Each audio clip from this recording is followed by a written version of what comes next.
Okay, நீங்க நிறைய பேர் கேள்விப்பட்டிருப்பீங்க கருப்பு பூனை வந்து உங்களை கிராஸ் பண்ணிச்சுன்னா நல்ல விஷயம் அப்போ நடக்காது அப்படின்னு. அட்லீஸ்ட் எங்க ஃபேமிலியில இந்த ஒரு நம்பிக்கை இருந்தது முன்னாடி. இப்போ கூட சில பேருக்கு இருக்கு. நான் வந்து உட்காந்து அதை ரெக்கார்ட் பண்ணி பார்த்தேன் எனக்கு அப்படி நடக்குதான்னு. ஸோ பூனை கிராஸ் பண்ணாத டைம்ல நல்ல ஈவெண்ட் நடக்குதான்னு பார்த்தேன். ஒரு சில டைம் நடந்தது, ஒரு சில டைம் நல்ல ஈவெண்ட் நடக்கல. ஆனா சில டைம் பூனை கிராஸ் பண்ணும்போது பார்த்தா ஒரு தடவை நல்ல விஷயம் நடந்தது, ஒரு தடவை நல்ல விஷயம் நடக்கல, இன்னொரு தடவையும் நல்ல விஷயம் நடக்கல. ஸோ இந்த மாதிரி ரேண்டமா போயிட்டு இருந்தது. என்னால வந்து ஆக மொத்தம் பூனை கிராஸ் பண்றதுக்கும் நல்ல ஈவெண்ட் நடக்கிறதுக்கும் கோரிலேஷன், அதாவது சம்பந்தம் இருக்குன்னே என்னால கன்க்ளூட் பண்ண முடியல. ஸோ நோ கோரிலேஷன் கன்க்ளூட் பண்ணிட்டேன். ஆனா என் சிஸ்டருக்கு, என்னோட தங்கச்சிக்கு இந்த மாதிரி பூனை கிராஸ் பண்ணும் போதெல்லாம் நல்ல விஷயமே நடக்கலையாம் அவ சொன்னா. ஆனா அவ பூனை கிராஸ் பண்ணாத போதெல்லாம் நல்ல விஷயம் நடந்தது அப்படின்னு சொன்னா. ஸோ அவளை பொறுத்த வரைக்கும் பூனை கிராஸ் பண்றதுக்கும் நல்ல விஷயம் நடக்கிறதுக்கும் ஒரு நெகட்டிவ் கோரிலேஷன் இருக்கு. அதாவது பூனை கிராஸ் பண்ற சான்ஸ் ஹையா இருந்ததுன்னா நல்ல ஈவெண்ட் நடக்கிறதுக்கு கம்மியான சான்ஸ் இருக்கு அப்படின்னு அவ சொன்னா. ஸோ அவளை பொறுத்த வரைக்கும் இந்த ரெண்டு விஷயத்துக்கும் ஒரு நெகட்டிவ் கோரிலேஷன் இருக்கு அப்படின்னு நம்ம சொல்லலாம். அதாவது இந்த விஷயம் அதிகமான ப்ராபபிலிட்டி நடந்ததுன்னா இந்த விஷயம் கம்மியான ப்ராபபிலிட்டியோட நடக்கிறது அப்படிங்கிறது தான் அவளோட அப்சர்வேஷன். சரியா? சோ கோரிலேஷன்னா என்ன? கோரிலேஷன்னா சம்பந்தம். அது என்ன மாதிரி சம்பந்தம்னா வந்து ஒரு இந்த விஷயம் அதிகமான ப்ராபபிலிட்டியில நடந்தா இந்த விஷயமும் அதிகமான ப்ராபபிலிட்டியில நடந்ததுன்னா அது பேரு பாசிட்டிவ் கோரிலேஷன். ஆனா ஒரு விஷயம் அதிகமா நடக்கும்போது இன்னொரு விஷயம் கம்மியா நடந்ததுன்னா, ஃபார் எக்ஸாம்பிள் இந்த கேஸ்ல இது வந்து ஒரு நெகட்டிவ் கோரிலேஷன். இப்ப என்னோட கேஸ்ல வந்து என்னால ஒரு சம்பந்தமே அப்சர்வ் பண்ண முடியல, ஒரு கோரிலேஷனே இல்ல, நோ கோரிலேஷன். சரியா? இப்ப அடுத்த கொஸ்டின் என்னன்னா, ஆட்டோமேட்டிக்கா என்ன வரும்னா, நானே சிஸ்டரும் டிஸ்கஸ் பண்ணியிருந்த போது அவ கேட்டா, அக்கா அப்படின்னா வந்து ஒரு பூனை குறுக்க வருதுனாலதான் விஷயம்லாம் கெட்டதா போகுதா அப்படின்னு. அது வந்து காசேஷனும் இருக்கா அப்படின்னு அவ கேட்டா.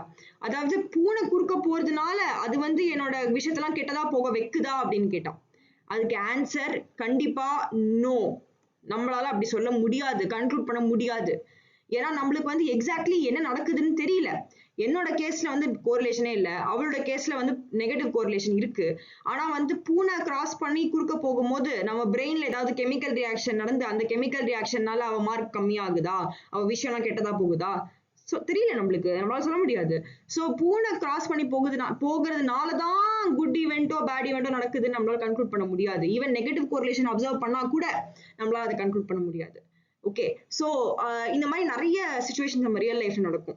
ஃபார் எக்ஸாம்பிள், நம்ம ஒரு பார்ட்டி, ஒரு கட்சி வந்து பவருக்கு வந்துருச்சு வச்சுக்கோங்க. அந்த வருஷம் அது பவருக்கு வந்த வருஷம் அப்போ நல்ல வயல்லாம் சூப்பரா விளையுது வச்சுக்கோங்க, நல்ல மழை, நல்ல வளம் நம்மளுக்கு இருக்குன்னு வச்சுக்கோங்க. அப்ப நம்ம சொல்ல முடியுமா அந்த பொலிட்டிக்கல் பார்ட்டி, அந்த கட்சி வந்ததுனாலதான் வளம் நல்லா இருக்கு, நல்ல வயல்கள்லாம் நல்லா செழிக்குது அப்படின்னு சொல்ல முடியுமா? மழை நல்லா வந்ததுன்னு சொல்ல முடியுமா? சொல்ல முடியாது. ரெண்டு விஷயமும் சேர்ந்துதான் நடந்திருக்கு. பாசிட்டிவ் கோரிலேஷன் இருக்கு, ஆனா காசேஷன் இருக்குன்னு நம்மளால சொல்ல முடியாது. கட்சினாலதான், அந்த கட்சி தான் ஏதோ பண்ணி மழையை வர வச்சுது, வளத்தை வர வச்சுது நம்மளால சொல்ல முடியாது. இது ரெண்டும் நடந்தது சேம் டைம்ல, but we cannot conclude causation. இந்த காமன் கன்ஃபியூஷன் கோரிலேஷனுக்கும் காசேஷனுக்கும் நம்ம டெய்லி லைஃப்ல அடிக்கடி வரும். அதை பத்தி இந்த வீடியோல எக்ஸ்ப்ளோர் பண்ணலாம் வாங்க. ஓகே, சப்போஸ் இந்த டேட்டாவை நான் கலெக்ட் பண்ணியிருக்கேன். எப்படி கலெக்ட் பண்ணியிருக்கேன்னா, சும்மா வெளியில என் பால்கனியில் உட்காந்து பார்க்கும்போது நிறைய கருப்பு மேகம் இருக்கா அப்படின்னு நான் கவுண்ட் பண்றேன். எவ்வளோ கருப்பு மேகம் அப்படின்னு கவுண்ட் பண்ணி ஒரு டேபிள் எழுதி வச்சுக்கிறேன். அப்புறம் எவ்வளோ ப்ராபபிலிட்டி ஆஃப் ரெயின் அன்னைக்கு அப்படின்னும் நான் கால்குலேட் பண்ணி எழுதி வச்சுக்கிறேன். எப்படி இதை கால்குலேட் பண்றேன்னா, என்னன்னைக்கெல்லாம் நான் கருப்பு மேகம் அப்சர்வ் பண்றேனோ அன்னைக்கெல்லாம் வந்து மழையும் நான் அப்சர்வ் பண்றேனா அப்படின்னு நான் பார்க்குறேன். ஸோ அதை வச்சு நான் வந்து ப்ராபபிலிட்டி ஆஃப் ரெயினும் கால்குலேட் பண்ணியாச்சு. ஸோ இந்த டேபிள் நான் வந்து என் பால்கனியில் உட்காந்து ஒரு 100 நாள் டெய்லியில் உட்காந்து பார்த்து எழுதியிருக்கேன். ஸோ 5 மேகம் இருக்கிற அன்னைக்கு ப்ராபபிலிட்டி ஆஃப் ரெயின் வந்து 0.7. ஸோ நம்பர் ஆஃப் பிளாக் கிளவுட்ஸை இங்கே வச்சுக்கலாம். ஓகே, எவ்வளோ கருப்பு மேகம் இருக்குன்னு வானத்தில், ப்ராபபிலிட்டி ஆஃப் ரெயின் அப்படிங்கிறது வந்து ரெயின் ஆகிறதுக்கு எவ்வளோ சான்ஸ் இருக்கு, மழை வரதுக்கு எவ்வளோ சான்ஸ் இருக்கு அப்படின்னு இங்கே இருக்கு. ஸோ இதான் 1 ப்ராபபிலிட்டி ஆஃப் ரெயின், இதான் 0ன்னு வச்சுக்கோங்களேன். அப்போ வந்து ஒரு மேகம், ஒரே ஒரு கருப்பு மேகம் இருந்ததுன்னா என்ன probability of rain? 0.3. So 0.3 maybe இங்கே வரும். ஸோ ஒரே ஒரு கருப்பு மேகம் இருந்தால் 0.3 ப்ராபபிலிட்டி ஆஃப் ரெயின். கருப்பு மேகமே இல்லைன்னா எவ்வளோ ப்ராபபிலிட்டி ஆஃப் ரெயின்? 0.2. ஸோ கருப்பு மேகமே இல்லைன்னா 0.2 ப்ராபபிலிட்டி ஆஃப் ரெயின் இங்கே வருது இந்த பாயிண்ட்.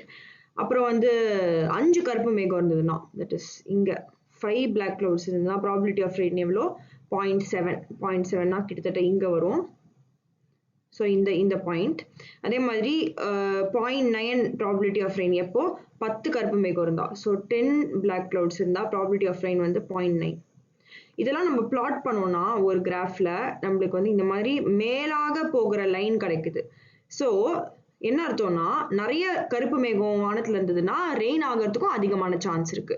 ஸோ பிளாக் கிளவுடுக்கும் ரெயினுக்கும் நடுவில் ஒரு பாசிட்டிவ் கோரிலேஷன் இருக்கு அப்படின்னு நம்ம சொல்லலாம். அதாவது ரெண்டுமே வந்து சேர்ந்து அப்வர்டா மாறுது. ஓகே, இது வந்து கோரிலேஷன். காசேஷன்னா என்ன? காசேஷன்னா சரி நிறைய பிளாக் கிளவுட் இருந்தா நிறைய ரெயின் இருக்க சான்ஸ் இருக்கு. ஆனா பிளாக் கிளவுட்னால தான் ரெயின் வருதா? Do black clouds cause rain? அப்படிங்கிற கொஸ்டினுக்கு ஆன்சர் தான் காசேஷன். இப்ப ஆல்தோ இந்த ரெண்டு விஷயத்துக்கு பாசிட்டிவ் கோரிலேஷன் இருந்தாலும் மேபி பிளாக் கிளவுட்னால ரெயின் வருதா அப்படிங்கிற கொஸ்டினுக்கு ஆன்சர் எஸ்ஸாவும் இருக்கலாம், ஆன்சர் நோவாவும் இருக்கலாம். எப்படி ஆன்சர் எஸ்ஸா இருக்கலாம்னா, சப்போஸ் நிஜமாவே பிளாக் கிளவுட் வழியா தான் ரெயின் வருது வச்சுக்கோங்க, அதுக்கு வந்து ஒரு சயின்டிபிக் மெக்கானிசம் இருக்குன்னு வச்சுக்கோங்க. அப்போ வந்து நம்ம ஆன்சர் வந்து எஸ், பிளாக் கிளவுட் தான் ரெயினை காஸ் பண்றது. ஆனா சப்போஸ் பிளாக் கிளவுட் இருக்கிற அன்னைக்கெல்லாம் மழை பெய்யுது, ஆனா மழை வேற எதுனாலயோ பெய்யுது. ஸோ பிளாக் கிளவுட் இருக்கிற அன்னைக்கு மேபி நம்ம நம்ம நம்ம ஸ்கைல இருக்கிற ஈரப்பதமும் ரொம்ப அதிகமா இருக்கலாம். மேபி விண்ட் ஸ்பீடு வந்து ஒரு பர்டிகுலர் விதமா இருக்கலாம், அதனால மழை வரலாம். ஸோ நிஜமாவே பிளாக் கிளவுட் தான் ரெயினை காஸ் பண்றதுன்னு இல்லை. பட் பிளாக் கிளவுட் இருக்கிற அன்னைக்கு வேற ஏதோ விஷயமும் நடக்குது விச் இஸ் காசிங் ரெயின் அப்படின்னா வந்து டைரக்டா பிளாக் கிளவுட் ரெயின் காஸ் பண்றதாங்கிறதுக்கு ஆன்சர் நோவா இருக்கலாம். ஸோ நம்மளுக்கு ஆக்சுவலி இதுக்கு ஆன்சர் தெரியாது. நம்ம வந்து பாசிட்டிவ் கோரிலேஷன் இருந்ததுன்னா அது ஆட்டோமேட்டிக்கா காசேஷன் அப்படின்னு அசியூம் பண்ண முடியாது. Okay, so correlation does not imply causation அப்படின்னு சொல்லுவோம் சயின்ஸ்ல. அதாவது என்ன விஷயம்னா, ஏதாவது ஒரு விஷயம் இன்னொரு விஷயத்து கூட நடக்குதுன்னா இதனாலதான் அது நடக்குதுன்னு அவசியம் கிடையாது. இன்னொரு எக்ஸாம்பிள்ல இதை புரிஞ்சுக்கலாம்.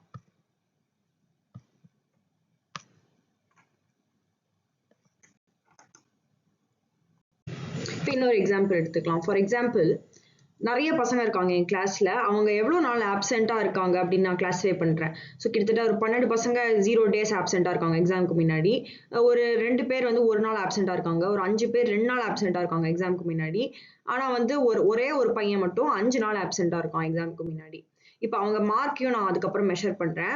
இதை நான் பிளாட் பண்ணி பார்க்கறேன். இது வந்து பாசிட்டிவ் கோரிலேஷன் இருக்கா, நெகட்டிவ் கோரிலேஷன் இருக்கா, அதாவது நிறைய ஆப்சென்சஸ் இருக்கிறவங்க மார்க் எப்படி வாங்குறாங்கன்னு பார்க்கலாம். ஸோ மார்க்ஸ் y ஆக்சிஸ்லயும் ஆப்சென்சஸ் வந்து எக்ஸ் ஆக்சிஸ்லயும் நான் வந்து பிளாட் பண்றேன். ஸோ ஆக்சுவலி பாத்தீங்கன்னா நான் என்னோட டேட்டா படி நான் அப்சர்வ் பண்ண விஷயத்தை படி பாத்தீங்கன்னா 0 ஆப்சென்டா இருந்தவங்க வந்து 8 மார்க் வாங்குறாங்க ஆவரேஜா.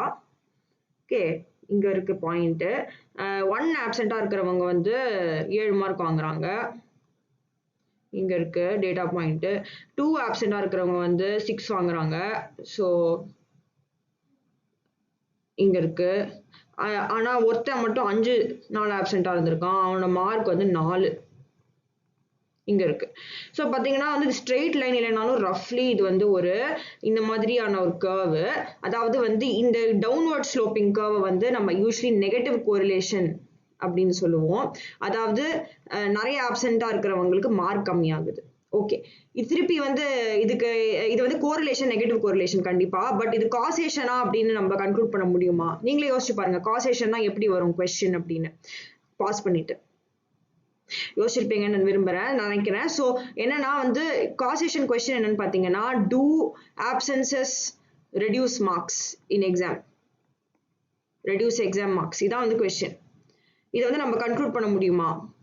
அகைன் வெறும் நம்ம கோரிலேஷன் தான் அப்சர்வ் பண்ணியிருக்கோம், இதை வச்சு நம்ம காசேஷனை கன்க்ளூட் பண்ண முடியாது. ஃபார் எக்ஸாம்பிள், இன்னொரு கிளாஸ்ல இன்னொரு செக்ஷன்ல ஒரு மிஸ் வந்து அப்சர்வ் பண்றாங்க, அவங்க கிளாஸ்ல வந்து 0 ஆப்சென்டா இருந்தவங்க 8 மார்க் ஆவரேஜ் வாங்கியிருக்காங்க. ஆனா 5 ஆப்சென்டா இருந்த பையன் 10 மார்க் வாங்கியிருக்கான், 10 out of 10 வாங்கியிருக்கான். 2 ஆப்சென்டா இருந்தவங்களும் 8 வாங்கியிருக்காங்க வச்சுக்கோங்க. அப்படின்னா என்ன அர்த்தம்? நிறைய ஆப்சென்டா இருக்கிறவன் நிறைய மார்க்கும் வாங்கியிருக்கான், ஆனா வந்து கம்மி ஆப்சென்டா இருந்தவங்க கொஞ்சம் கம்மியா மார்க் வாங்கியிருக்காங்க. அப்ப வந்து அவங்க செக்ஷன்ல வந்து ஆப்சென்சஸ் வந்து எக்ஸாம் இது மார்க் அதிகம் பண்ணணும்னு சொல்ல முடியுமா? சொல்ல முடியாது. நம்மளுக்கு எக்ஸாக்ட்லி என்ன நடக்குதுன்னு தெரியாது. நம்மளால mechanisms, underlying mechanisms for the correlation நம்மளால கண்டுபிடிக்க முடியாத வரைக்கும் நம்மளால வந்து கோரிலேஷன், காசேஷன் அப்படின்னு நம்மளால கன்ஃபியூஸ் பண்ணிக்க முடியாது. என்ன சொல்ல வரேன்னா, மார்க்கும் எக்ஸாமும் வந்து நெகட்டிவா கோரிலேட் ஆனாலும் ஆப்சன்ஸ்னால தான் மார்க் கம்மியாகுது நம்மளால கன்க்ளூட் பண்ணவே முடியாதுன்னு சொல்றேன். ஃபார் எக்ஸாம்பிள் அவங்க கிளாஸ்ல 5 நாள் ஆப்சென்ட் ஆன அந்த பையன் எக்ஸாமுக்கு முன்னாடி நிறைய படிச்சிருக்கலாம் வீட்டுல உட்காந்து டைம் வேஸ்ட் பண்ணாம. அவன் மேபி ஸ்கூலுக்கு வந்து மொத்த பசங்க கூட பேசிட்டு நல்லா ஜாலியா ஃபன் பண்ண பசங்களோட ஒருத்தன் வந்து லீவ் போட்டு 5 நாள் உட்காந்து நிறைய படிச்சிருக்கலாம். அதனால அவன் மார்க் அதிகமாகவும் ஆயிருக்கலாம். என்னோட செக்ஷன்ல அந்த அதர் ஹேண்ட் லீவ் போட்ட பசங்க சும்மா வீட்டுல உட்காந்து தூங்கிட்டு இருந்திருக்கலாம் படிக்காம. அப்ப அவங்க மார்க் கம்மியாகுது. ஸோ அதுதான் வந்து மெக்கானிசம்ஸ். ஸோ நம்ம outcome that is correlation or கோரிலேஷனை வச்சு நம்மளால காசேஷனை கன்க்ளூட் பண்ண முடியாது. ஜஸ்ட் பிகாஸ் மார்க்ஸும் ஆப்சன்ஸும் இப்படி ஒரு டவுன்வர்ட் ஸ்லோப்பிங் கர்வா இருக்கிறதுனால ஆப்சன்ஸ்னாலதான் மார்க் கம்மியாகுதுன்னு நம்மளால கன்க்ளூட் பண்ணவே முடியாது.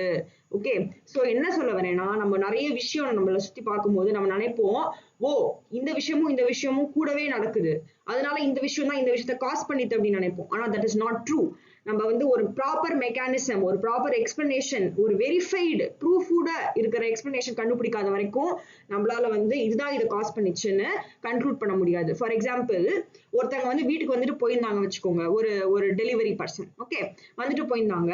அப்புறம் வந்து ஒரு 2 மணி நேரம் கழிச்சு செப்பல் காணாம போயிடுச்சு உங்க வீட்டுக்கு வெளியில இருந்து. இப்ப என்ன இருக்கு, அந்த டெலிவரி பர்சனோட அரைவலும் செப்பல் காணாம போனதும் பாசிட்டிவ்லி கோரிலேட்டட், ரெண்டுமே ஒரே டைம்ல நடந்திருக்கு. இதனால உங்களால கன்க்ளூட் பண்ண முடியுமா அந்த டெலிவரி பர்சன் தான் உங்க செப்பல் எடுத்தாங்கன்னு? No way, right? ஏன்னா வந்து யார் வேணாலும் எடுத்திருக்கலாம், நம்மளுக்கு வந்து ப்ரூஃப் கிடையாது. அங்க ஒரு வெப்கேம் வச்சு நம்ம வந்து யார் எடுத்தாங்கன்னு பாக்குற வரைக்கும் நம்மளால சொல்ல முடியாது இந்த டெலிவரி பர்சன் தான் காஸ் பண்ணா ஷூவோட டிசப்பியரன்ஸ் அப்படின்னு நம்மளால கன்க்ளூட் பண்ண முடியாது. So correlation is not equal to causation, ஒரு மெக்கானிசம் இல்லாத வரைக்கும். இது வந்து ஒரு முக்கியமான விஷயம். இதை ஒழுங்கா புரிஞ்சுக்காம நிறைய பேர் சராசரி வாழ்க்கையில நிறைய நம்ம லாஜிக்கலா நிறைய தப்பு பண்றது உண்டு. அது நீங்க அவேரா இருங்க பசங்களா. ஓகே.